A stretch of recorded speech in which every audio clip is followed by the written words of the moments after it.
الرحمن الرحیم الحمد للہ وحدہ والصلاة والسلام علی من لا نبی بعدہ صلی اللہ تعالی علیہ وعلی آلہ واصحابہ الذین اوفوا عہدہ اما بعد اللہم صل علی سیدنا محمد وعلی آل واصحاب سیدنا ومولانا محمد افضل صلواتک بعدد معلوماتک وبارک وسلم علیہ صلاۃ دائمہ متصلۃ تتوالى وتدوم۔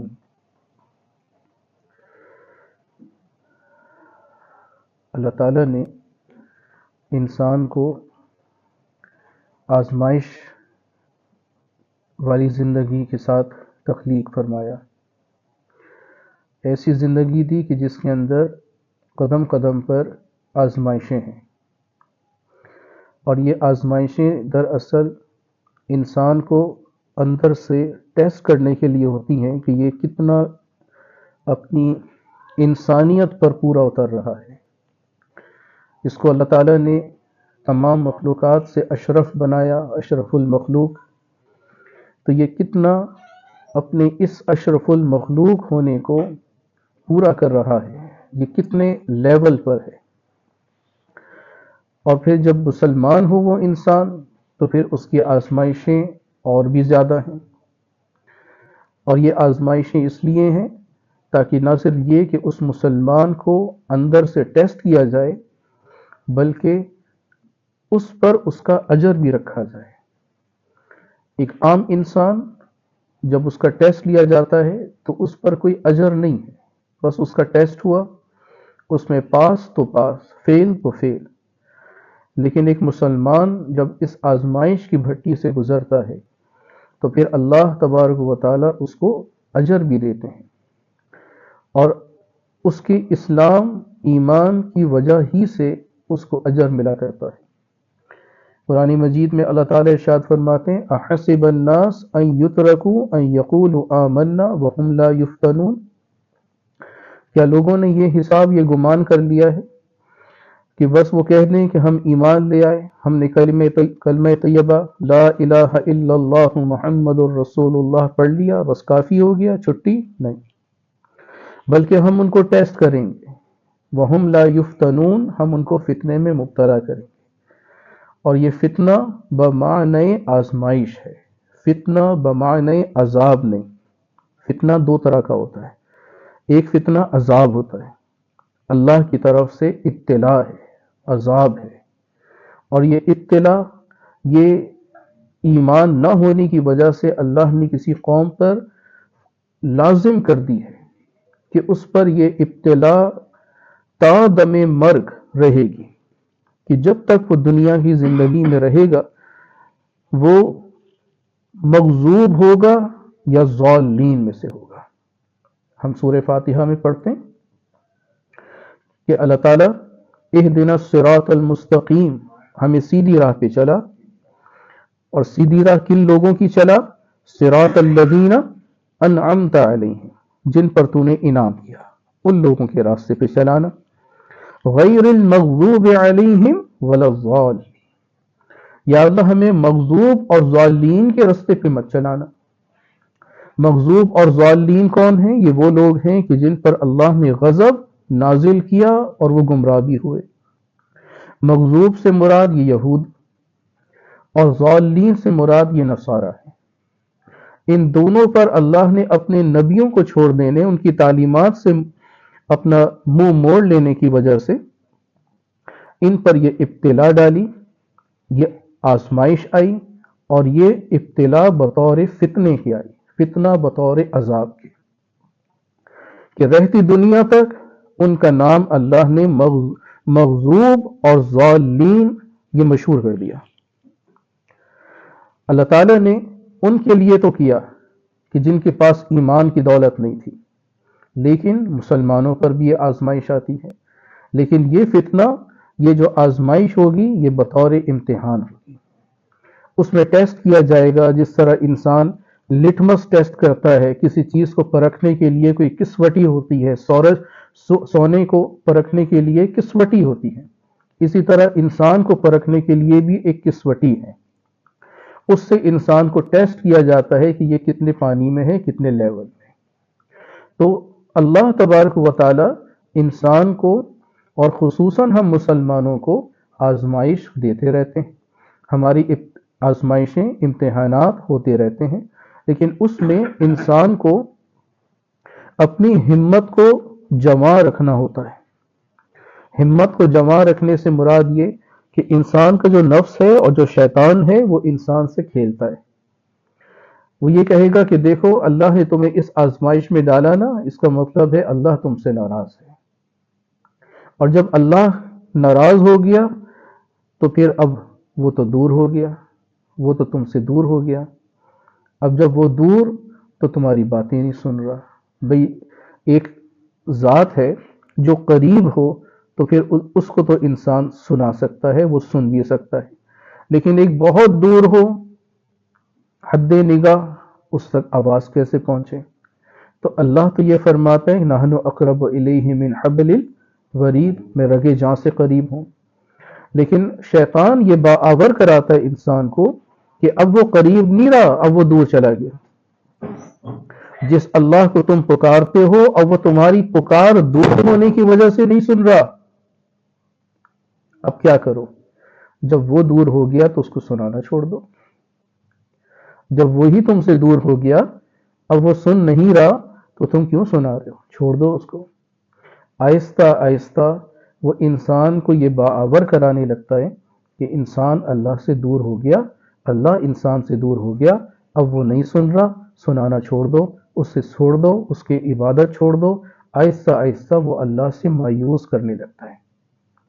یہی وجہ تھی کہ رسول اللہ صلی اللہ علیہ وسلم نے مایوسی کو کفر قرار دیا کہ اللہ کو اپنے سے دور سمجھ لینا اور یہ سمجھ لینا کہ وہ ہماری سن نہیں رہا، یہ مایوسی ہے، اور اسی مایوسی سے انسان اللہ کو ایک وقت ایسا آئے گا کہ چھوڑ بیٹھے گا۔ تو جو انسان اللہ کو چھوڑ دے تو وہ کیا ہوا؟ مسلمان نہیں، وہ کافر ہو گیا۔ تو یہ مایوسی آہستہ آہستہ انسان کو کہاں پہنچا دیتی ہے؟ کفر تک۔ اس واسطے نفس اور شیطان کی ان شرارتوں سے باخبر رہنا یہ بہت ضروری ہے، اور یہ باخبر رہنا یہ اسی شخص کا کام ہو سکتا ہے کہ جو ایسے شخص کی صحبت میں رہے کہ جو خود ان نفس اور شیطان کی شرارتوں سے باخبر ہو۔ اس راستے ایک راستہ ہے، اس راستے کو ہم نے طے کرنا ہے ایک منزل تک پہنچنے کے لیے، لیکن نہ ہم نے وہ منزل دیکھی نہ راستے سے ہم واقف، بالکل ہم اس میں بلائنڈ ہیں، ہمیں نہیں پتا کہ اس راستے کے اندر کیا کیا نشیب و فراز نے آنا ہے، کیا اپس اینڈ ڈاؤنس آئیں گے، ہمیں نہیں پتا۔ ہم ایک اندیکھے راستے کے مسافر ہوں، تو پھر ہم اس راستے کو طے اور اس منزل تک پہنچنا کیسے کر سکتے ہیں کہ جب ہم کسی اپنے ساتھ اس گائیڈ کو رکھ لیں، اس گائیڈ کی صحبت میں رہیں جس نے اس راستے کو طے کیا ہوا ہو، تبھی تو ہم اس راستے کو جو کہ اندیکھا ہے طے کر سکیں گے نا، تبھی ہم اس کی منزل تک پہنچ سکیں گے۔ بالکل اسی طرح یہ راستہ جس کو ہم طے کرنے کے لیے کوشش میں لگے ہیں اور مسلمان ہیں، وہ ایمان کا دعویٰ کرواتا ہے، لیکن ایمان بھی کون سا؟ ایمان بالغیب۔ وہ ایمان ان چیزوں پر ہو کہ جو انسان کے غیب کے پردوں میں چھپی ہیں۔ اللہ کو ماننا ہے، لیکن کیا انسان دیکھتا ہے اللہ کو؟ نہیں دیکھ سک رہا، تو جو چیز نظر نہیں آ رہی اس کو مانے کیسے؟ ماننا ہی پڑے گا، اس لیے کہ مانے بغیر چارہ نہیں، لیکن یہ جواب اس سوال کا نہیں ہے۔ اس سوال کا جواب یہ نہیں ہے کہ اللہ کو بغیر دیکھے بس ماننا ہی پڑے گا، مجبوری ہے، زبردستی ہے، نہیں۔ لا اکراہ فی الدین، دین کے اندر تو کوئی جبر نہیں ہے، کوئی مسلمان بنانے کے لیے ڈنڈے کے زور پہ تو نہیں بنانا ہوگا۔ تو پھر انسان کو بن دیکھے تو ماننا ہے، کسے؟ اللہ کو، لیکن زبردستی کے ساتھ نہیں، اسے سمجھنا ہوگا کہ اللہ غیب کے پردوں میں چھپا ضرور ہے، وہ نظر نہیں آتا، لیکن اللہ نے اپنی پہچان کے لیے کوئی چیزیں بنائی ہیں، اپنی قدرت کی نشانیاں پھیلائی ہوئی ہیں نا، ان قدرت کی نشانیوں کو دیکھو اور اللہ کی ربوبیت کو سمجھ لو۔ حضرت علی رضی اللہ عنہ نے یہ ارشاد فرمایا کہ میں نے اللہ کو پہچانا اپنے ارادوں کے ٹوٹنے سے، یعنی اس کا مطلب کہ انہوں نے اللہ کو جو کہ جو دیکھنے انسان کی آنکھوں سے دور ہے، نظر کی وسعتوں سے دور، اس اللہ کو انہوں نے پہچانا تو کیسے؟ اپنے اندر ایک چیز کا غور کیا کہ میں کچھ ارادہ کرتا ہوں کہ یہ کام میں کروں گا، لیکن اس ارادے کو پائے تکمیل تک پہنچانے کے لیے میرے اندر صلاحیتیں ہیں، قابلیت ہے، لیاقت ہے، طاقت ہے، ہر چیز موجود، لیکن اس کے باوجود، ان تمام چیزوں کے ہونے کے باوجود میں اس کام کو نہیں کر پا رہا۔ تو اس کا مطلب کوئی ذات ہے جو کہ بن دیکھے میرے ان ارادوں سے واقف، اور اس نے اس ارادے کو توڑ دیا۔ تو میں نے جب اللہ کو پہچانا تو اس وقت پہچانا کہ جب میں کوئی ارادہ کرتا تھا اور وہ ارادہ پائے تکمیل تک نہ پہنچتا تو میں سمجھ لیتا کہ کسی اور ذات کا ارادہ ہے جو میرے ارادے پر غالب ہے۔ اس سے میں نے اللہ کو پہچان لیا۔ تو یہ انسان کی ایک سوچ ہے جو کہ اندر ہی ہونی چاہیے، اسے سمجھنا چاہیے کہ میرے اندر بھی کوئی چیز ہے، جو چیز انسان کو غور و فکر کے اندر لا کر اسے باہر کی دنیا سے آشنا کرواتی۔ اسی لیے اللہ تبارک و تعالی نے قرآن مجید کے اندر فرمایا وَفِي أَنفُسِكُمْ أَفَلَا تُبْصِرُونَ، بھئی تمہارے اندر بھی نہ کچھ ہے، وَفِي أَنفُسِكُمْ، تمہارے اندر کچھ ہے، أَفَلَا تُبْصِرُونَ، تم دیکھو تو صحیح، تم دیکھتے کیوں نہیں ہو؟ ہم نے دنیا کے اندر گم ہو کر، مگن ہو کر، مصروفیت کا لبادہ اوڑھ کر ایسی غفلت اپنے اوپر سوار کر لی کہ ہمیں اپنے پرائی کی خبر ہی نہیں، اور ایسی خبر نہیں ہوتی کہ ہمیں پتہ ہی نہیں ہے کہ ہمارے اندر بھی کوئی دنیا ہے۔ تو اللہ تبارک و تعالیٰ فرما رہے ہیں کہ افلا تبصرون، تم دیکھو تو صحیح، کیوں نہیں دیکھتے کہ تمہارے اندر کی بھی ایک من کی دنیا ہے۔ وہ من کی دنیا، وہ دل کی دنیا، اس دل کی دنیا کے اندر غور کرو گے تو تمہیں اپنے رب کی ربوبیت نظر آئے گی۔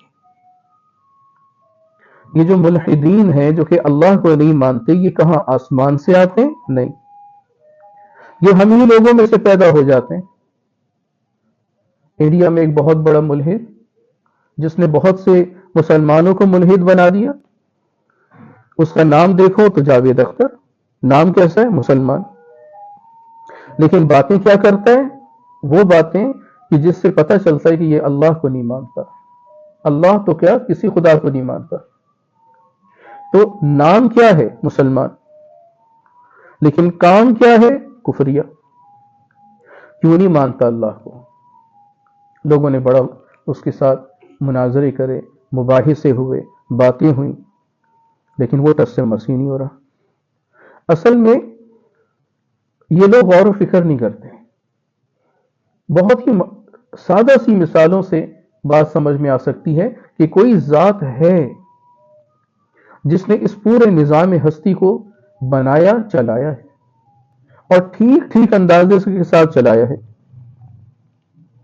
یہ سورج اور چاند کیا یہ آپس میں ایک دوسرے سے سبقت لے جا سکتے ہیں؟ نہیں، قرآن نفی کر رہا ہے۔ لَلشَّمْسُ يَنبَغِي لَهَا أَن تُدْرِكَ الْقَمَرَ، نہ شمس قمر کو کے ساتھ اپنی سبقت لے جا سکتا ہے، پہلے سورج آ جائے، چاند بعد میں آئے، چاند پہلے آ جائے، سورج بعد میں آ جائے، نہیں۔ لَلشَّمْسُ يَنبَغِي لَهَا أَن تُدْرِكَ الْقَمَرَ وَلَا اللَّيْلُ سَابِقُ النَّهَارِ، اور نہ ہی رات دن سے پہلے آ سکتی ہے۔ 24 گھنٹے میں جب شروع ہوتا ہے 24 گھنٹہ، تو کہاں سے؟ صبح سے، اور پھر رات آئے گی۔ تو اللہ تبارک و تعالیٰ نے یہ قدرت کی نشانیاں یہ ہماری سوچنے سمجھنے کے لیے تو بنائی ہیں، لیکن ان آفاقی آفاقی کیفیات کو، سورج اور چاند جو ہے یہ ہمارے اندر سے باہر کی دنیا ہے نا، کائنات کا حصہ ہے، اس کائنات کے ان آفاقی چیزوں کو سمجھنے کے لیے پہلے اپنے اندر غور و فکر کرنا ہوگا، اپنے اندر کی دنیا کو سمجھنا ہوگا۔ کیوں؟ اس لیے کہ انسان جب اب کسی چیز کو سمجھنا چاہتا ہے تو پہلے اپنے آپ کو پہلے سمجھے گا تو باقی چیزیں خود بخود سمجھ میں آئیں گی۔ عقلی طور پر اگر اس چیز کو دیکھو تو کوئی سائنسدان بھی اس چیز کی نفی نہیں کرتا کہ جو پوری کائنات بنی ہے یہ 4 ایلیمنٹ سے مل کر بنی ہے۔ اس میں آگ ہے، پانی ہے، ہوا اور مٹی، اور باقی پھر ان چاروں میں سے کسی نہ کسی چیز کی آمیزش کے بعد کوئی اور نئی ایک چیز بنی۔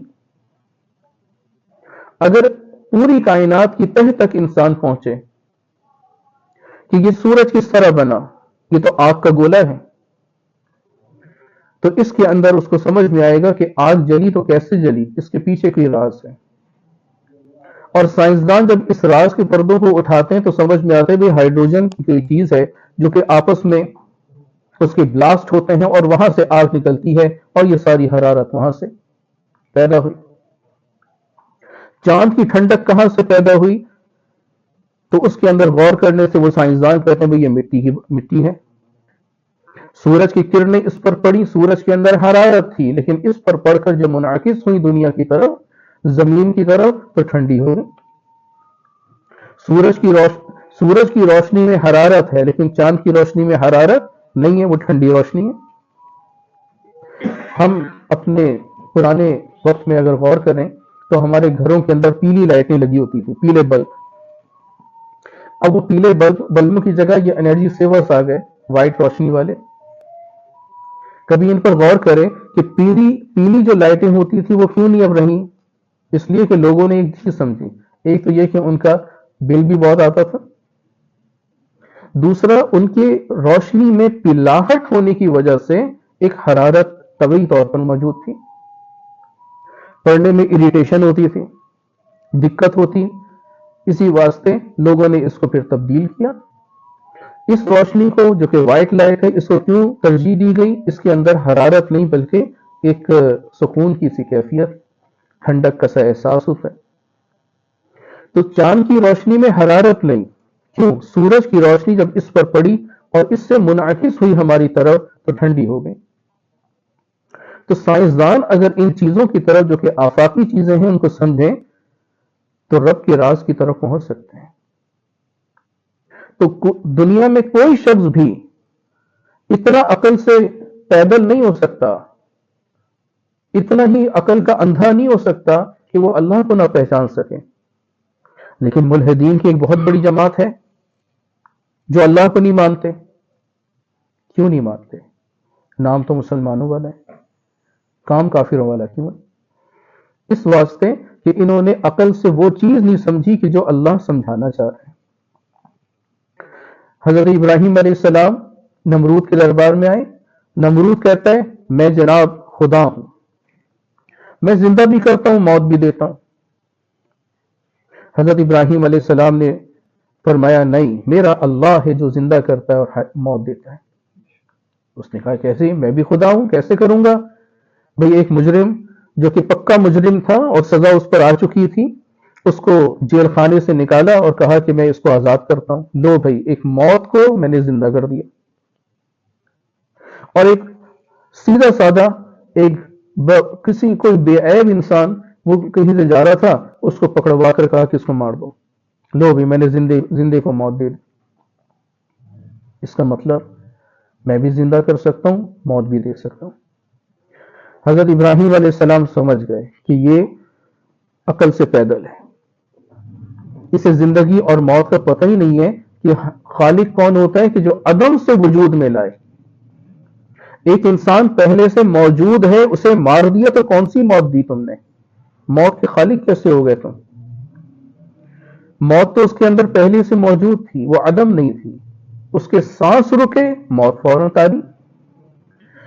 تو موت اس وقت کہلائے گی کہ جب ایک چیز عدم تھی، موجود نہیں تھی اور ہو گئی۔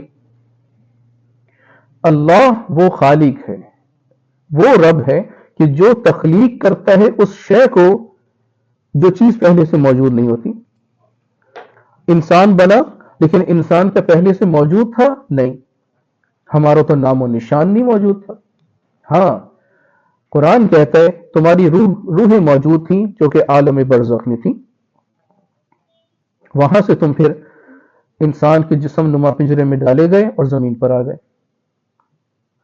لیکن انسان بنیادی طور پر جسم کی حیثیت سے موجود تو نہ تھا نا.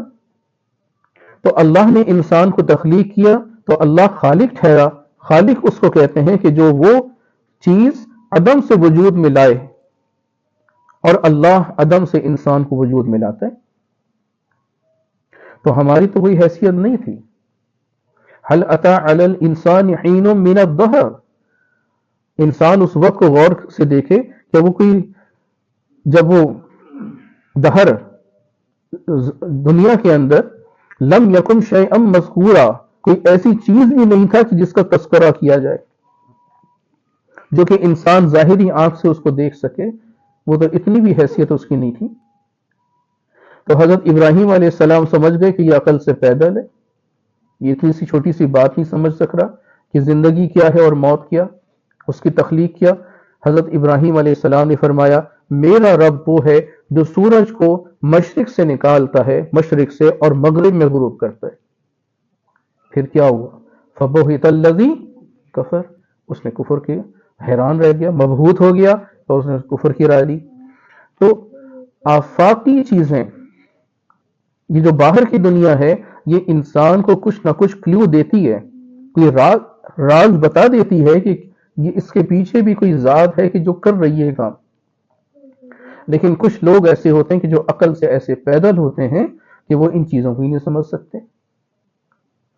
یہ عاجز 2007 میں اس عاجز کو اجازت ہوئی، 2008-9 کی بات ہے. کچھ بچے نوجوان کسی کالج یونیورسٹی کے وہ میرے پاس آئے بیت ہونے کے لیے، کوئی ان کو لے کر آ گئے. یہ حافظ فہیم بھی 2009 میں، اور ان کے ساتھ حافظ مسعود ہوتے تھے، اور بھی کچھ نوجوان بچے کالج یونیورسٹی کے، مدارس کے، وہ میرے پاس آئے وہ بیت ہونے کے لیے. تو ان میں سے ایک بچے نے، چونکہ یہ جو الحاد ہے نا، یہ کالج میں، یونیورسٹیز میں، سکولز میں یہ بہت پھیلا ہوا ہے، اور ہم مسلمانوں نے بھی اللہ سے مایوس ہو کر اللہ کو چھوڑنے کا، الحاد کا ایک راستہ لے رہے ہیں. ہمیں اس میں احتیاط کرنی چاہیے. اللہ سے مایوس کیوں ہو؟ اللہ والے انسان کو اللہ سے مایوس نہیں ہونے دیتے. اللہ کے راستے میں کوئی اللہ سے مایوس ہو، یہ اللہ والوں کو برداشت نہیں ہوتا. وہ یہ چاہتے ہیں کہ میرے ساتھ جو بھی جڑے وہ اللہ والا بنے، اللہ کا دوست. تو الحاد جو ہے یہ ہمارے معاشرے میں بہت پھیلتا جا رہا ہے، اور ہم مسلمانوں میں بھی یہ مایوسی کی وجہ سے آ رہا ہے.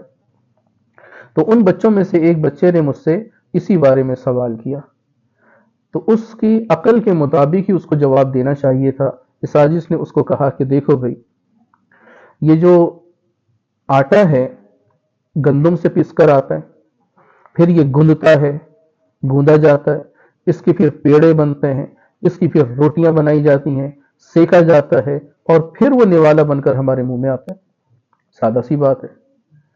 تو اگر میں یوں کروں کہ گندم کے دانے ایک بوری میں بھروں اور کہیں خالی جگہ پر پلاٹ میں اس کو ڈال دوں، ساتھ ایک ڈائنامائٹ لگا دوں، اور یہاں بیٹھ کے نا بٹن پریس کروں اور ڈائنامائٹ وہ بم پھٹے، اور جناب وہ جو گندم کے دانے تھے وہ پس بھی جائیں، ان کا آٹا بھی بن جائے، روٹی بھی بن جائے، اور ہمارے منہ میں بھی نوالے بن کر بالکل ٹھیک ٹھاک اندازے سے آ جائیں. کیا ایسا ممکن ہے؟ عقل میں یہ بات فٹ آتی ہے؟ انہوں نے کہا نہیں. تو میں نے کہا پھر یہ نظام کائنات کیسے بن گیا؟ کہ اس نظام کائنات میں ہر چیز، سورج ہو، سیارے ہوں، ستارے ہوں، وہ اپنے اپنے ٹھیک ٹھیک مدار پہ موجود ہیں.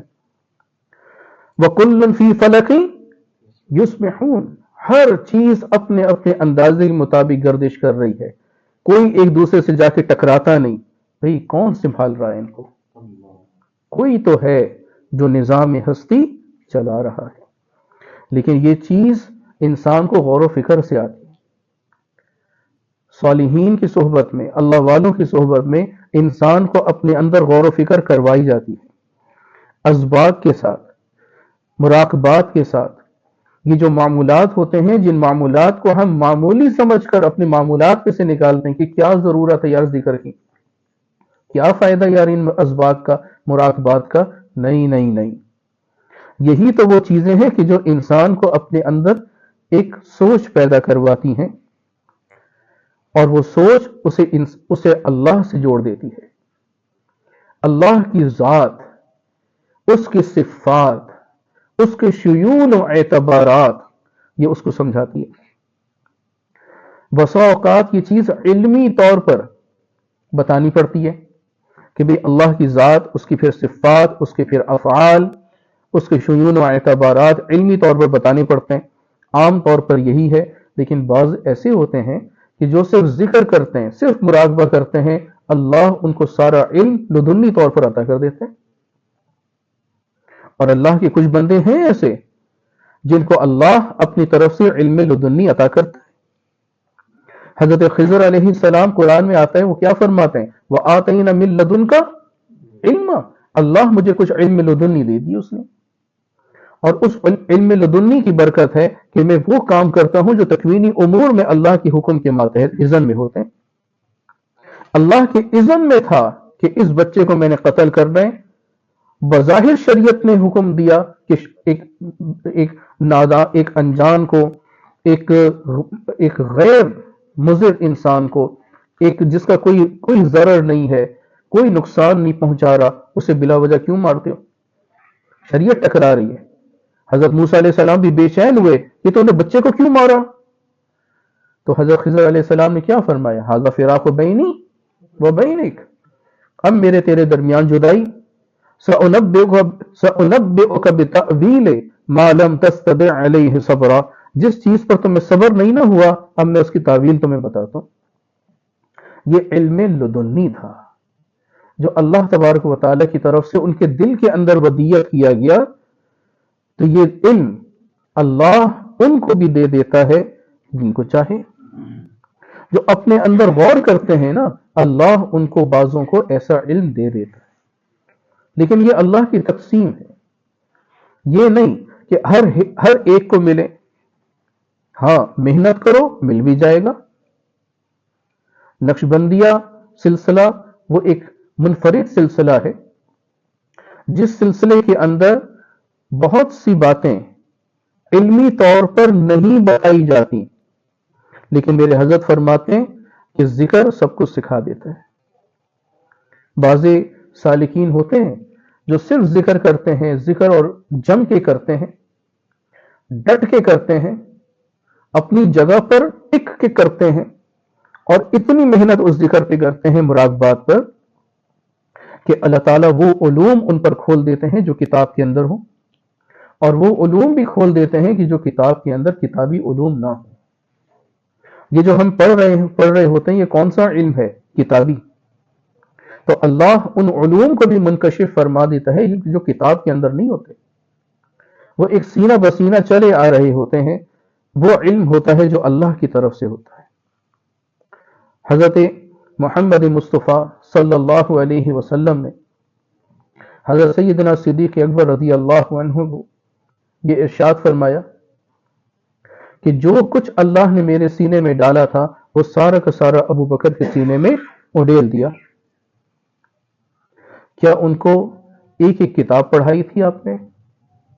کیا ان کو وائٹ بورڈ پر کھڑے ہو کر سارا کچھ سمجھایا تھا کہ ایسے ایسے ایسے ایسے ایسے ایسے؟ نہیں، بلکہ حضور صلی اللہ علیہ وسلم نے باطن سے باطن کو، دل سے دل کے اندر اس علم کو منتقل فرما دیا۔ سمجھانے پڑھانے کی ضرورت بھی نہیں، لیکن یہ اس وقت ہوتا ہے کہ جب کوئی بندہ واقعی میں صدیق اکبر ہو، واقعی میں اس مقام پر ہو جس مقام پر بیٹھ کر اسے بشارت بھی دی جائے کہ یہ افضل البشر ہے بعد الانبیاء۔ تو ایسے ہی کسی شخص کو اس مقام پر بٹھائے بغیر اس کو علوم نہیں دے دیے جاتے۔ تو اللہ تبارک و تعالیٰ نے اس نسبت نقشبندیہ کے اندر یہ ایک خاص منفرد سلسلہ ہے، یہ برکت اللہ نے رکھی ہے کہ اس میں ذکر کی برکت سے بہت سے ایسے علوم انسان پر کھل جاتے ہیں کہ جو کتاب سے وابستہ نہیں ہوتے۔ یہی وجہ تھی کہ حضرت بہاء الحق والدین نقشبند بخاری رحمہ اللہ تعالیٰ کے ایک خلیفہ تھے، مولانا جلال الدین رومی رحمہ اللہ تعالیٰ، وہ نسبت نقشبندیہ کی کیفیت کو سمجھ گئے تو انہوں نے ایک شعر میں اس کو باندھ دیا۔ فرماتے ہیں نقشبندیہ عجب قافلہ سالار انند، کہ یہ نقشبندیہ ایک عجیب قافلہ ہے کہ بر انداز رہ پنہا بحرم قافلہ را، کہ یہ پوشیدہ راستے سے، خفی راستے سے گزارتے ہوئے حرم تک پہنچا دیتا ہے، اس منزل مقصود تک پہنچا دیتا ہے کہ جہاں پر ہر ایک کو جانا ہے، لیکن پوشیدہ راستے سے بغیر بتائے، بغیر سکھائے، بغیر دکھائے، بغیر اس کے دل کے اندر اتارے اس کو پہنچا دیتا ہے۔ لیکن کون پہنچاتا ہے؟ نقشبندیہ۔ یہ نسبت پہنچائے گی۔ نسبت کا دعویٰ کافی نہیں ہے، نسبت کا دعویٰ کافی نہیں ہوگا کہ ہم بیعت ہو گئے بس چھٹی نہیں، ہمیں اس نسبت نقشبندیہ کو پہچاننا اور اس کے وظائف اور معمولات کو کرنا ہوگا، اور اس کو کر کر اسی کو کرنے کے بعد اللہ تبارک و تعالی انسان کو اپنے نفس اور شیطان کی شرارتوں سے باخبر کرواتا ہے کہ یہ شیطان کیسے کیسے موقعوں پر تمہیں کیسے کیسے بہکا سکتا ہے۔ عام طور پر انسان، چونکہ عقل اس کو اللہ نے دی ہے، با اختیار ہے، وہ جو چاہے کر سکتا ہے، جو چاہے سمجھ سکتا ہے، لیکن اسے اپنے بڑوں کی نگاہ میں رہنا بہت ضروری ہے۔ بڑوں کی نگاہ میں رہنا، بڑوں کا محتاج ہونا، یہ بہت ضروری ہے۔ ان کی صحبت میں رہے، ان سے علوم سیکھے بغیر، ان کی صحبت کے بغیر انسان کامل نہیں بن سکتا۔ جس طرح کوئی سبق ٹیچر پڑھائے گا تو سمجھ میں آئے گا، گھر میں کتاب لائے اور اس کو پڑھنا شروع کر دیا، نہیں، سمجھ میں نہیں آنا۔ جس طرح کوئی ہنر مند سے سیکھ کر آتا ہے، اسی طرح یہ تزکیے کا مادہ، اپنے دل کو پاک کرنے کا مادہ، یہ مزکی ہی کی برکت سے ہوتا ہے۔ کہ گھر میں بیٹھ جائے اور کہے کہ نہیں بھائی اب مجھے کوئی سروکار نہیں، اب مجھے پیر فقیر شیخ سے کوئی ضرورت نہیں، میں اب بس گھر میں بیٹھوں گا، اللہ اللہ خیر صلی اللہ، نہیں، اسے سیکھنا ہوگا، اسے محنت کرنی ہوگی۔ حضرت سیدنا صدیق اکبر رضی اللہ عنہ اگر صدیق اکبر بنے ہیں تو حضور صلی اللہ علیہ وسلم کی کثرت صحبت سے بنے ہیں۔ صحبت میں تو سب صحابہ یکساں ہیں، صحبت میں سب صحابہ حضور کے صحابی ہیں، صحبت یافتہ ہیں، لیکن صحبت کی مدارج ہیں۔ جس نے سب سے زیادہ صحبت اٹھائی وہ سیدنا صدیق اکبر ہیں۔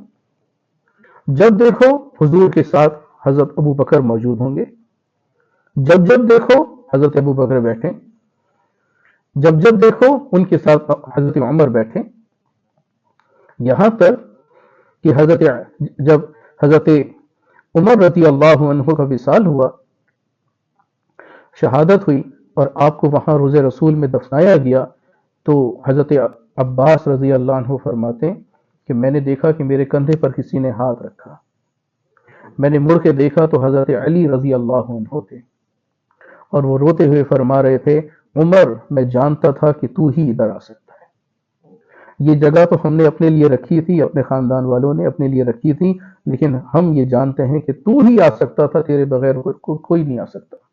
کیوں؟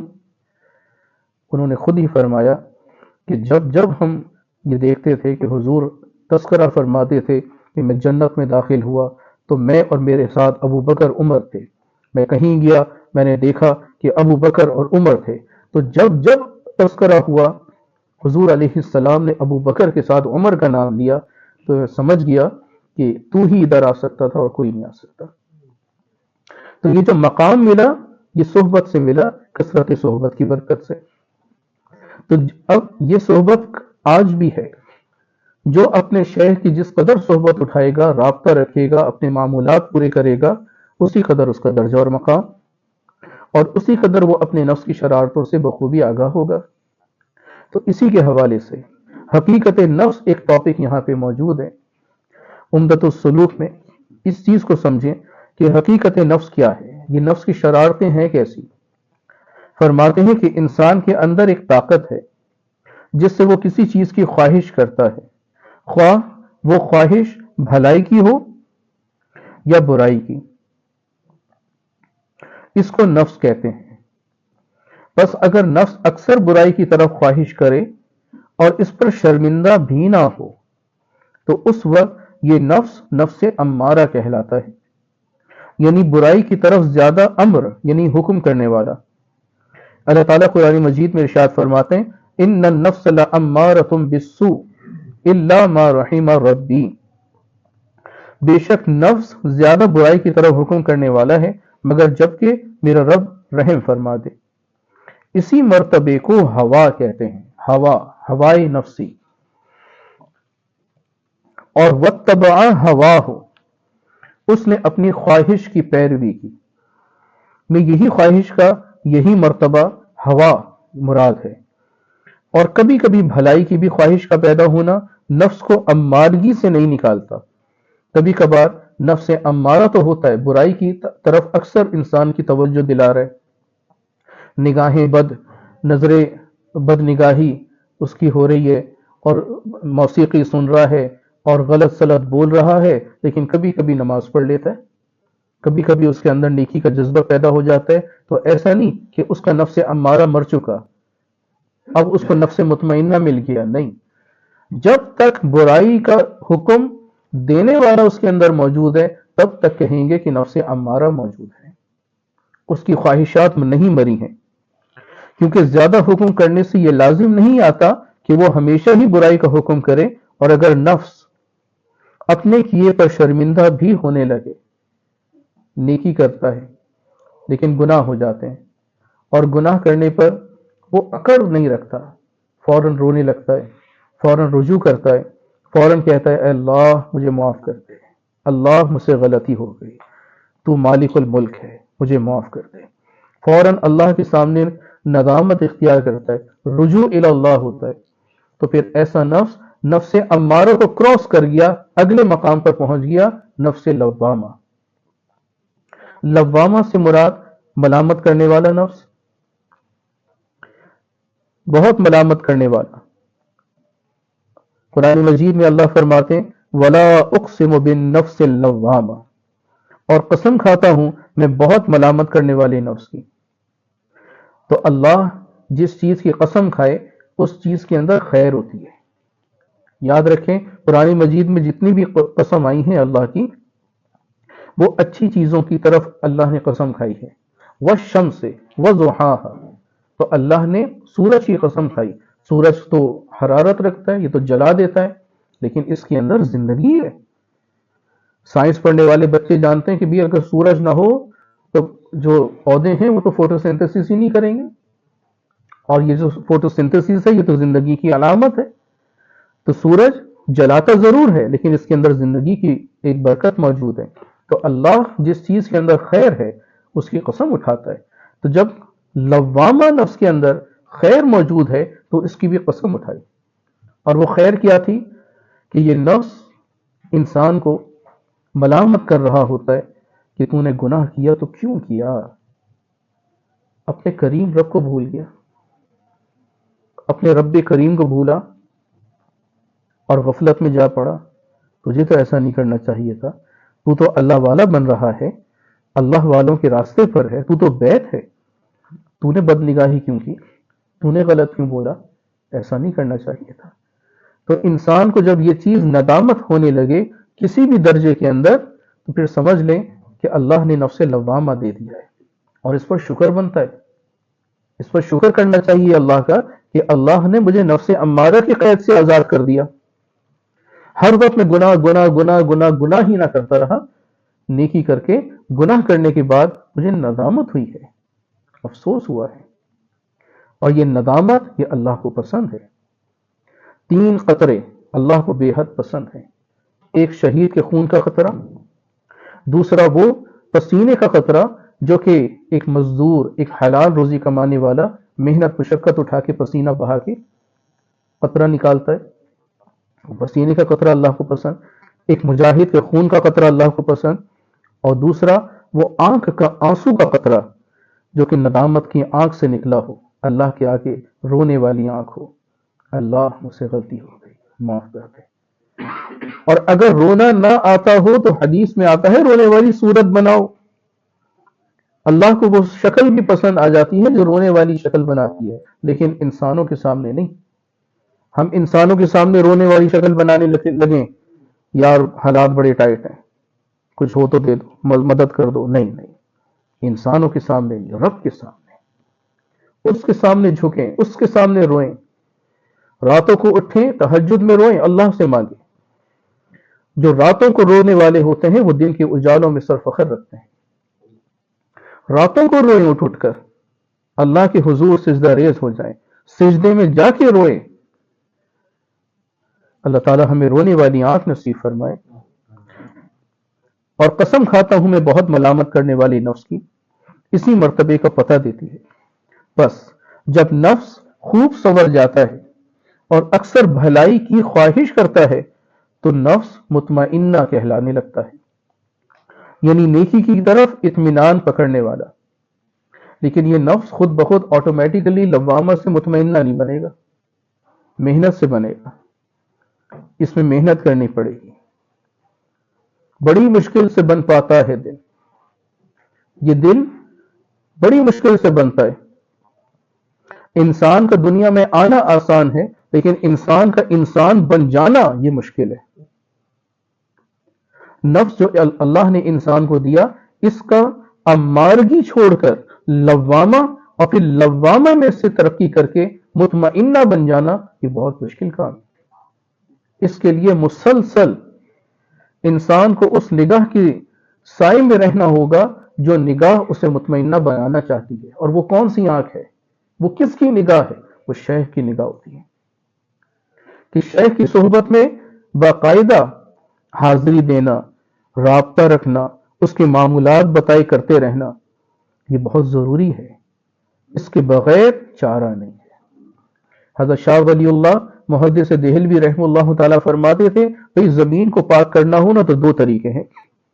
ایک طریقہ تو یہ ہے کہ اس پر اتنا پانی بہایا جائے، اتنا بہایا جائے کہ گندگی کے آثار مٹ جائیں، رنگ ختم ہو جائے گندگی کا اور بو ختم ہو جائے تو جگہ پاک۔ یا پھر دوسرا طریقہ یہ ہے کہ اس کو جلایا جائے، اور اتنا جلایا جائے کہ اس کی بدبو ختم ہو جائے۔ لیکن جلانے کے لیے یہ نہیں کہ اگر کوئی کاغذ ہے وہ خراب ہو گیا تو اس کو جناب جلا دو، پاک ہو جائے گا، وہ کاغذ رہے گا تو پاک ہوگا۔ تو وہ چیز کہ جو باقی بھی رہے اس کو جلاؤ، جیسے کوئی برتن ہے مٹی کا ہو اور کوئی میٹیلک ہو برتن، اس کو جلاؤ، تپاؤ اور اس کو پھر پاک کر دو۔ تو دو طریقے ہیں کسی چیز کو پاک کرنے کے، پانی بہانا اور جلانا۔ حضرت شاہ ولی اللہ رحمہ اللہ فرماتے تھے انسان کے باطن کو پاک کرنے کے لیے بھی دو ہی طریقے ہیں۔ دل کی دنیا ہے نا، دل کی ایک زمین ہے، اس کو پاک کرنے کے دو طریقے۔ ایک تو یہ کہ ذکر اللہ کا پانی اتنا بہاؤ، اتنا ذکر اللہ کرو کہ وہ گندگی خود بہہ جائے، دل پاک ہو جائے۔ یا پھر دوسرا طریقہ کہ شیخ کی نگاہوں کے سائے میں، سورج کی روشنی کے سائے جس طرح شیخ کی نگاہوں کے سائے میں اتنا رکھو کہ یہ قلب جل بھن کے پاک ہو جائے۔ اللہ تبارک و تعالی نے انسان کی درستگی، اس کے حال، اس کے احوال اسی طریقے سے قدرت نے رکھے ہیں کہ انسان اپنے گزشتہ بڑوں سے سیکھتا ہے۔ حضرت علامہ خالد محمود صاحب رحمہ اللہ تعالی یہ جو جملہ فرمایا کرتے تھے، روشنی کہاں سے آتی ہے، آگے سے یا پیچھے سے؟ تو فرماتے تھے وہ پیچھے سے آتی ہے۔ یہ دنیا کی ایک باتیں ہیں، عقلی باتیں ہیں کہ وہ کہتے ہیں کہ بھی روشنی نہ آگے سے آئے گی، روشن خیالی آئے گی پیدا، بھئی آگے دیکھو، مستقبل کو دیکھو، اپنے ماضی کو چھوڑ دو۔ نہیں نہیں نہیں، پیچھے سے آئے گی روشنی، اپنے بڑے بوڑھوں سے، بزرگوں سے جو پیچھے ہو گزرے ہیں ان سے ہی تمہیں روشنی نے ملنا ہے. ان کو اگر چھوڑ دیا، ان کے ساتھ رشتہ توڑ دیا تو آگے کچھ نہیں ہے. بتائیں، آج بیٹا اٹھ کر باپ کو کہے کہ تم میرا باپ ہی نہیں، میں تیرا باپ ہوں، کیا ہوگا؟ جوتے پڑیں گے نا کہ یہ بیٹا کس کا ہے؟ میرا. لیکن کیا کہتا ہے گردن اکڑا کے کہ تو میرا باپ ہی نہیں، جا میں تیرا باپ ہوں. جوتوں کے ساتھ لتر پڑنے. تو بڑوں کے سائے میں رہ کر ایک چھوٹا چھوٹا کہلاتا ہے، اور وہ چھوٹا چھوٹا نہیں، چھوٹے بڑے بن جاتے ہیں اپنے پیچھے روشنی سے فائدہ اٹھانے والے. بالکل اسی طرح مشائخ کی نگاہ میں جو رہے گا اور جو ان کے بتائے گئے طریقے کے مطابق اپنی زندگی کی گاڑی، اپنے جسم کی زندگی کی گاڑی چلاتا رہے گا تو وہ منزل تک پہنچ جائے گا. چنانچہ فرماتے غرض بھلائی اور برائی کی دونوں خواہشیں نفس ہی سے متعلق ہیں، البتہ ہر خواہش کے اسباب جدا جدا ہیں. بعض تو مشاہدہ ہیں جیسے نصیحت اور نیک صحبت وغیرہ، کہ ان خواہشات کی جو اسباب ہیں وہ مختلف ہیں، کبھی نصیحت سے، کبھی نیک صحبت سے، نیکی کی خواہش کے لیے، اور بہکانا اور بری صحبت برائی کی خواہش کے لیے. اور بعض اسباب ایسے ہیں جو مشاہدے میں نہیں آتے، جیسے فرشتے کا القاء بھلائی کی خواہش کے لیے، اور شیطان کا القاء برائی کی خواہش کے لیے. نہ فرشتہ نظر آتا ہے اور نہ ہی شیطان، لیکن یہ دونوں القاء کرتے ہیں انسانوں کے دل میں. فرشتہ رحمانی القاء کرے گا اور شیاطین شیطانی القاء کریں گے. اسی کو حدیث شریف میں لمۃ الملک اور لمۃ الشیطان یہ کہا گیا ہے. بزرگوں نے جو رخصت کو چھوڑ کر عزیمت پر عمل اختیار کیا ہے اور مباحات کے ترک کو اپنے اوپر لازم کر لیا ہے، وہ اس لیے نہیں ہے کہ مباحات کی خواہش ہوائے نفسانی ہے، بلکہ اس بنا پر ہے کہ وہ ہوا یعنی خواہش کی طرف لے جانے والی نہ ہو جائے. مباحات کہتے ہیں وہ کام کہ جس کا کرنے کا کوئی فائدہ نہیں اور نہ کرنے کا کوئی نقصان نہیں، یہ مباح امر کہلاتا ہے. جیسے بلا وجہ زیادہ سے زیادہ سوشل میڈیا استعمال کرنا مباح ہے، لیکن وقت کا اگر ہم دیکھیں تو وقت کا نقصان ہے، اور وقت ایک نعمت ہے، نعمت کا یہ نقصان کیا جائے تو یہ چیز پھر گناہ کی زمرے میں آنے لگتی ہے کہ وقت کی قدر نہیں کی، اور اس کی قدر نہ ہونے سے بہت سے نیک اعمال سے محروم ہو گیا، تو پھر یہ مباح امر نہ رہا، یہ گناہ بن گیا. مباح وہ عمل ہوگا اس حد تک ہوگا کہ جب تک اس کے کرنے کا کوئی دنیا اور آخرت کا فائدہ نہیں اور نہ کرنے کا دنیا اور آخرت کا نقصان نہ ہو. لیکن بزرگوں نے مباحات کو ترک کو بھی ضروری کہا. کیوں؟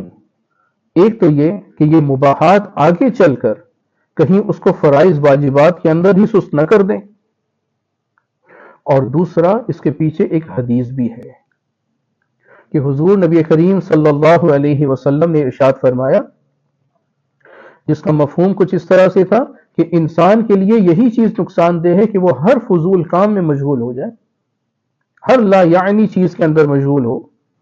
انسان کے لیے یہی چیز اس کے نقصان کے لیے کافی ہے. تو جو انسان ان فضول کاموں میں لگے، بس بیٹھے بیٹھے اس کا دل چاہا کہ چلو پب جی کھیل لوں، چلو فری فائر کھیل لوں، ڈالر کماؤں، چلو میں لوڈو کھیل لوں، لوڈو میں پیسے بناؤں. ہوتا ہے نا، خواہشیں انسان کو ہوں. کھیلنے میں کوئی گناہ نہیں ہے، کھیلنے میں کوئی گناہ نہیں، لیکن ثواب بھی تو نہیں ہے نا. کون سا بیٹھے لوڈو کھیلنے میں آپ کو نفلوں کا ثواب مل رہا ہے؟ جب نہیں ملا تو اس کا مطلب ہے یہ ایک فضول کام ہے جس کا آخرت میں کوئی فائدہ نہیں. تو انسان وہ کام ہی کیوں کرے جس کا آخرت میں کوئی نفع نہ ہو، اور پھر دنیا کی حد تک اس کا کوئی فائدہ بظاہر نہ نظر آ رہا ہو. ایک دن لوڈو کھیل کر کون سے آپ کو ایک $100-200 مل جائیں گے؟ آپ کو بہت زیادہ کھیلنا پڑے گا. تو فضول کاموں سے بچیں اور اس وقت کو اپنے بہترین مصرف میں لے کر آ جائیں. بہترین مصرف کیا ہے؟ اللہ تبارک و تعالی ہمارے مشائخ پر کروڑ رحمتیں، برکتیں، سلامتیاں ان کے قبور پہ نازل فرمائے۔ انہوں نے ہمیں یہ طریقہ سکھایا کہ بہترین مشغلہ اللہ کا ذکر ہے۔ بیٹھے رہو تصور جانا کیے ہوئے، کوئی کام نہیں ہے، کوئی کام نہیں، ذکر اللہ کرو، فارغ ہو مصروف کر لو اللہ کے ذکر سے۔ اور یہ ذکر وہ ذکر ہے سلسلہ نقشبندیہ کا کہ جو آپ کہیں بھی بیٹھ کے کر سکتے ہیں۔ آپ ڈرائیو کر رہے ہیں گاڑی، آپ بیٹھے بیٹھے ذکر کر سکتے ہیں۔ آپ کسی سے باتیں کر رہے ہیں، باتیں کرتے ہوئے ذکر اللہ کر سکتے ہیں۔ تو یہ وہ بہترین مشغلہ ہے، بہترین مصرف ہے جس سے آپ کا ٹائم بہترین اسپینڈ ہوگا، آپ اپنے وقت کو قیمتی بنا لیں گے۔ تو مشائخ کے ہاں انہی چیزوں کی تعلیم دی جائے گی، اور یہ وہ ذکر ہے جو میرے حضرت فرماتے ہیں کہ ذکر کرو، ذکر تمہیں سب سکھا دے گا۔ بعض ایسے علوم تم پر منکشف ہو جائیں گے جو تم نے کتابوں میں نہیں پڑھے تھے۔ آپ دیکھیے بہت سے ایسے اللہ والے جو سکہ بند عالم نہیں تھے، درسی تکمیل انہوں نے کسی مدرسے سے حاصل مکمل نہیں کری، لیکن بڑے بڑے علماء ان کی صحبت میں بیٹھے نظر آئے، بڑے بڑے چوٹی کے علماء۔ بات کیا تھی؟ بات یہ تھی کہ اللہ نے ان کے اوپر ایسے علوم کھولے، ان کی زبان سے ایسے علوم نکلے جو کتاب میں نہیں تھے، کتاب میں نہیں تھے۔ آپ دور نہ جائیں، آپ قریب کے ماضی میں دیکھیں، حضرت حافظ ذوالفقار صاحب رحم اللہ تعالی سکہ بند عالم نہیں تھے، درسی کتب پڑھیے اور پھر ان کو آنریری طور پر حدیث کی فراغت کی سند ملی ہے، ملتان سے اور ایک غالباً فیصل آباد سے آنریری ڈگری ملی۔ جس طرح ہمارے ہاں مولانا منیر احمد علوی، ان کو آنریری ڈگری ملی ہے۔ مفتی حسن صاحب دامت برکاتہم نے مولانا منیر احمد علوی صاحب جو ہیں یہ ختم نبوت کا بہت کام کرتے ہیں اور بیرون ممالک بھی کرتے ہیں۔ یہ پورے عالم نہیں ہیں، غالباً انہوں نے 5 یا 6 سال پڑھا ہے مدرسے میں، جامع محمدیہ میں۔ پھر حضرت مفتی حسن صاحب نے ان کو آنریری طور پر ڈگری دی، بھائی اب تم سے ختم نبوت کا کام کرو، میری طرف سے اجازت پسند ہے، یہ آنریری ڈگری۔ تو حضرت پیر صاحب نے بھی سکہ بند عالم نے آنریری ڈگری ملی، اعزازی سند جس کو کہتے ہیں۔ لیکن آپ دیکھیں کتنے بڑے بڑے علماء، کتنے بڑے شیوخ الحدیث ان سے بیعت ہوئے، ان کی خلافت پائی۔ تو میرے عزیزوں، یہ اللہ تبارک و تعالی یہ تقسیم دیتا ہے انسان کو کہ ذکر کی برکت سے بہت سے ایسے علوم کھل جاتے ہیں، اور کیوں نہ کھلیں کہ جب اس نسبت نقشبندیہ کے سرخیل حضرت بہاؤالدین نقشبند بخاری رحمہ اللہ تعالی یہ فرماتے تھے کہ بھئی جب سلوک مکمل ہوتا ہے نا، معمولات کرنے کے بعد، اپنی اصلاح پوری ہو چکنے کے بعد، جب سلوک مکمل ہوتا ہے، بڑے غور سے سمجھیے گا، جب پورا یہ ایک دائرہ سلوک ہے، یعنی ایک سلیبس ہے، اس کی تکمیل ہو جائے، جیسے ایک بچہ ایک کلاس کے سلیبس کو مکمل کر کے اگلی کلاس میں پہنچتا ہے، تو جب آپ اس سلیبس کو، تصوف کے سلیبس کو مکمل کر لیں گے، اسباق اس میں جو کیفیات اور احوال ہیں وہ سب اس کی پوری ہو جائیں گے، تو اس کو کہتے ہیں سلوک مکمل ہو جانا، سلیبس پورا ہو جانا۔ حضرت بہاؤالدین فرماتے تھے رحم اللہ تعالی، جب سلوک کی تکمیل ہو جاتی ہے تو اللہ اجمالی علم کو تفصیلی بناتے ہیں۔ تھوڑا سا علم ہے دین کا، لیکن اس علم پر عمل بالسنہ ہے۔ اللہ سنت کی برکت سے بہت سے ایسے علوم کھول دیتے ہیں جو کہ کتاب میں نہیں ہوتے، اجمالی تفصیلی بن گیا۔ وہ علوم جو دلائل کا محتاج ہوتا ہے، بغیر دلیل سمجھ میں نہیں آتا، جیسے اللہ کی توحید کا تصور دلائل سے سمجھ میں آتا ہے کہ اللہ عقلی طور پر سمجھ میں آئے، اللہ بغیر دلیل کے سمجھا دیتا ہے۔ اور وہ علوم جو کشفی ہوتے ہیں، منکشف ہو کر ہی سمجھ میں آتے ہیں، عقل میں فٹ آ جائیں، سمجھ میں آ جائیں، کوئی پڑھائے اور لیکچر اس کا صحیح کانسیپٹس کے ساتھ کلیئر ہو جائے تو سمجھ میں آئے، ایسے علوم جو منکشف کا انکشاف ہونا ضروری سمجھتے ہیں، ایسے علوم جو کہ نظری ہوں کشفی بن جائیں۔ یہ تب ہے کہ جب سلوک مکمل ہو جاتا ہے۔ اللہ تبارک و تعالی ہمیں یہ نعمت نصیب فرمائے۔ اور یاد رکھیں یہ کوئی مشکل نہیں ہے، کرنا کیا ہے، بس اپنے آپ کو اس راستے میں لگانا ہوگا۔ ہماری گاڑی سٹارٹ ہی نہیں ہو پاتی، سال ہر سال گزر گئے، بیت ہوئے ہیں بس، اور یہ سمجھ بیٹھے بس ہم بیت ہو گئے کافی، چھٹی نہیں۔ ہم نے آگے سے آگے بڑھنا ہے، ترقی کرنی ہے، اور یہ یاد رکھیں یہ راستہ کوئی لمبا نہیں ہے، کوئی مشکل بھی نہیں، کوئی لمبا بھی نہیں۔ حضرت سلطان العارفین بایزید بستامی رحم اللہ فرماتے تھے میرے اور اللہ کے درمیان تو بس 2 قدم ہیں، ایک قدم نفس کی خواہشات پہ رکھ دو، ایک قدم، صرف ایک قدم ہر اٹھتی ہوئی خواہش پر رکھ دو، تو دوسرا قدم اللہ کی بارگاہ میں پڑے گا۔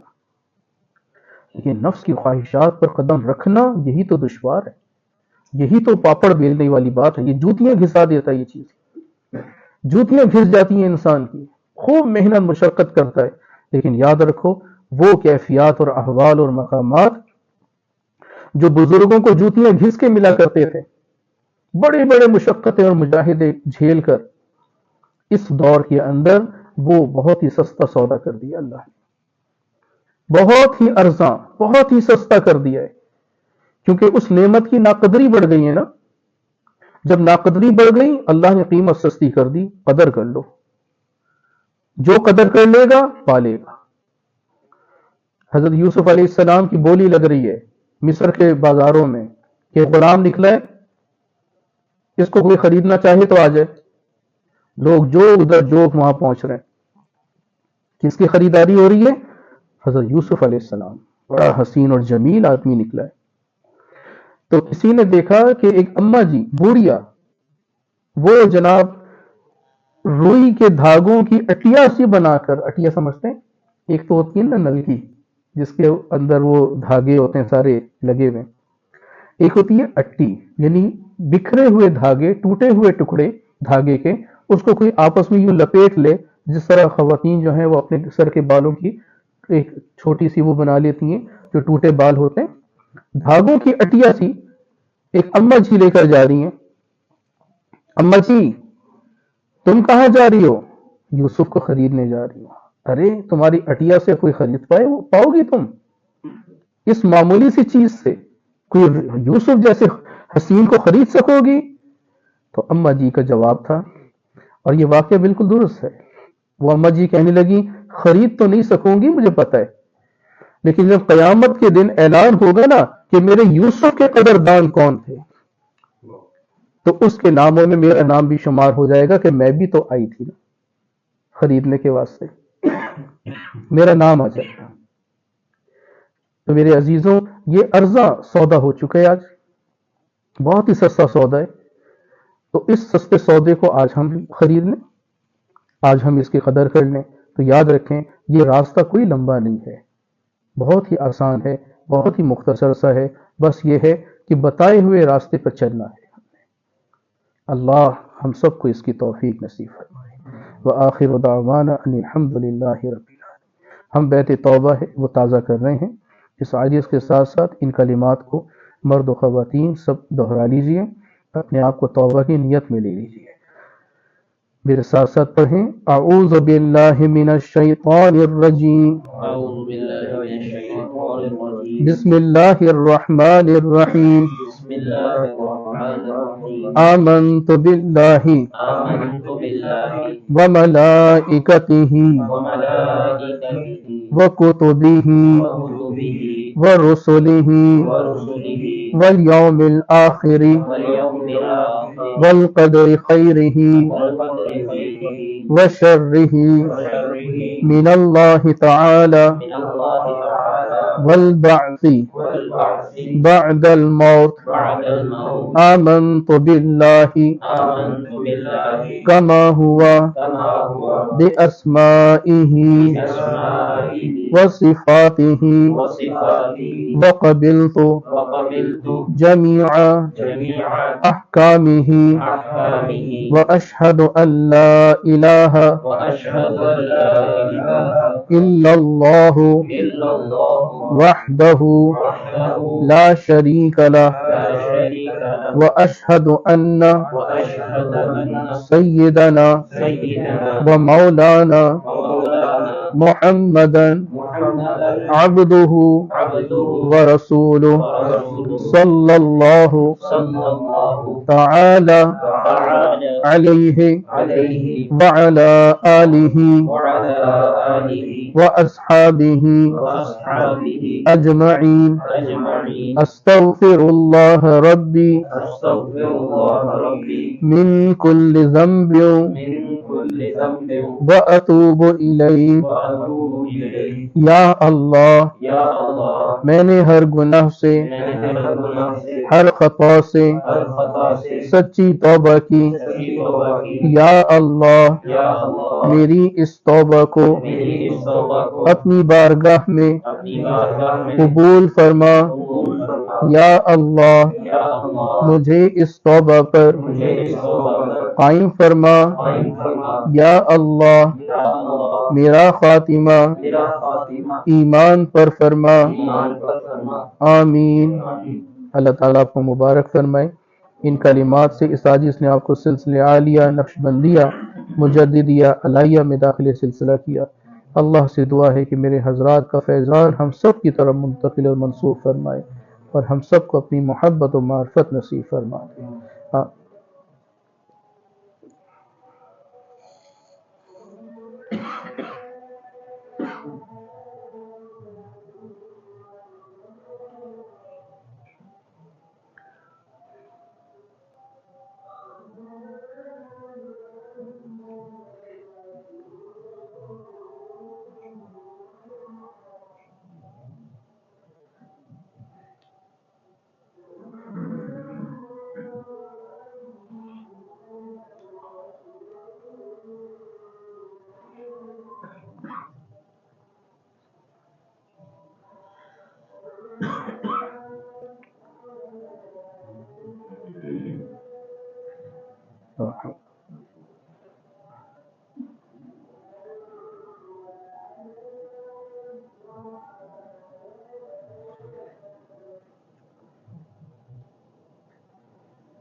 اللہ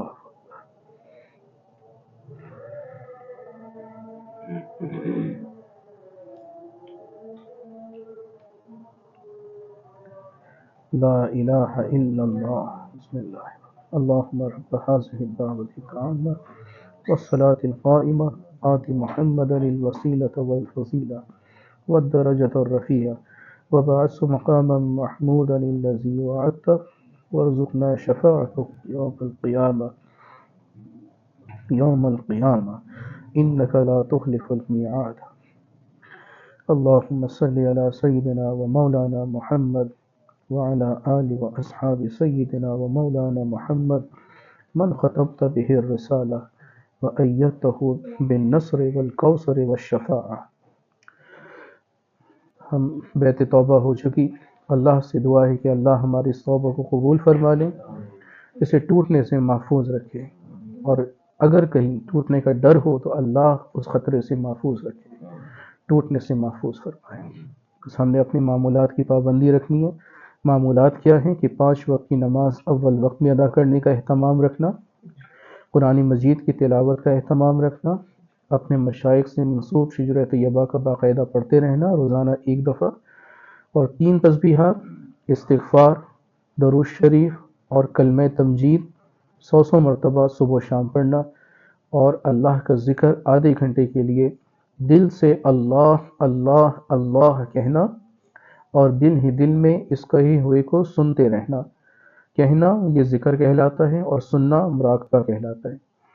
یہ آدھے گھنٹے کے لیے یہ مشق کریں، چاہیں تو ایک ہی نشست میں اس آدھے گھنٹے کو پورا کر لیجئے، یا پھر اپنی سہولت کو دیکھتے ہوئے اسے تقسیم کر لیں، 5 منٹ کر کے کر لیں، 10 منٹ کر کے کر لیں، جیسے آسانی ہو، لیکن آدھے گھنٹے کے لیے روزانہ کرنا ہے۔ اس کو کرنا کس طرح سے ہے، تھوڑی سی عملی مشق ہم یہاں کریں گے۔ اپنی آنکھوں کو بند فرمائیں، اپنی گردن کو جھکائیں، تمام تر خیالات کو دل سے نکال دیجئے، اور یہ خیال رکھیں کہ اللہ کا نام پاکیزہ اسم ذات اللہ یہ آپ کے قلب پر لکھا ہوا ہے۔ قلب روحانی دل کو کہتے ہیں، اور اس روحانی دل کا مقام بائیں بغل سے 6 انگل نیچے پہلو کی جانب ہے۔ اپنے دائیں ہاتھ کی شہادت کی انگلی بائیں بغل سے 6 انگل نیچے پہلو کی طرف رکھیں، اور اس کے رکھنے پر یہ تصور کی قائم کریں کہ یہاں اللہ کا نام لکھا ہے، جس کی برکت سے یہ مقام قلب پاک ہوا، صاف ہوا ہر قسم کے نفسانی، شہوانی، شیاطینی وساوس سے، اور یہ پاک صاف ہو کر اللہ کی محبت میں آ کر کہتا ہے اللہ اللہ اللہ اللہ اللہ اللہ اللہ۔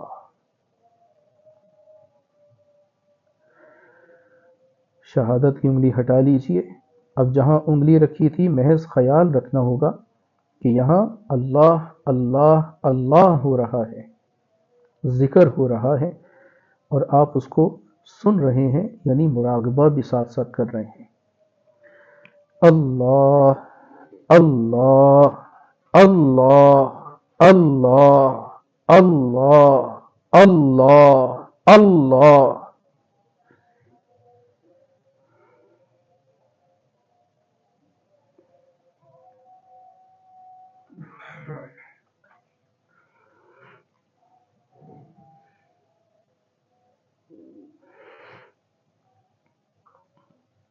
فکر دنیا کر کے دیکھا، فکر عقبا کر کے دیکھ، فکر دنیا کر کے دیکھا، فکر عقبا کر کے دیکھ، ذکر سب کا کر کے دیکھا، ذکر اللہ کر کے دیکھ، اللہ اللہ اللہ کر، اس نام سے دل شاد کر، اپنا اجڑا وطن آباد کر، گر عاقبت درکار ہے، کچھ کھول آنکھیں کر نگاہ، کس جا گئے سب بادشاہ، تھی صاحب فوج و سپاہ، ان کا کہاں دربار ہے، افسوس در لہو و لعب کی صرف اپنی عمر سب، غفلت میں گزرے روز و شب، ہوتا نہیں بیدار ہے، بندے تو کر لے بندگی، دولت بھری ہے زندگی، عصیان سے کر شرمندگی، عاصی کا گھر فی النار ہے، ہر دم اللہ اللہ اللہ کر، ہر سانس میں اللہ اللہ اللہ کر، ہر حال میں اللہ اللہ اللہ کر، اللہ تیرا مالک ہے، اللہ تیرا خالق ہے، اللہ تیرا رازق ہے، اللہ اللہ اللہ کر، اللہ اللہ اللہ۔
اللہ اللہ اللہ اللہ اللہ۔